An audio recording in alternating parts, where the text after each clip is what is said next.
Ini jalan untuk bawa babi keluar, tapi ini jarang dipakai ya, kecuali kalau mau ngeluarin indukan dari luar ke sini masuk dalam, tapi ini jarang dipakai jalanan ini. Jadi kita memang bikin jalanan untuk satu akses saja. Nah ini kita pakai waring semua ya, kandang sebesar ini kita tutup semua pakai waring semua supaya nggak ada lalat. Ini kandangnya besar ya, tapi semua kita tutup pakai waring karena kita peduli pada keselamatan babi kita, karena babi kita adalah investasi, babi kita adalah duit ya. Jadi saya nggak mau duitnya dikubur, saya mau duitnya masuk perut. Oke, nah ini jalan untuk panen babi, kita lewat sini nanti panenan babinya.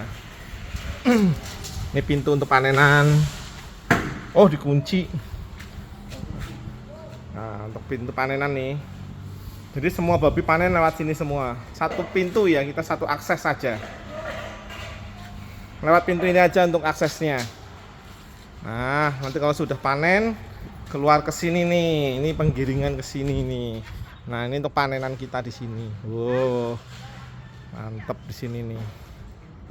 Ini untuk tempat panen ya. Oh.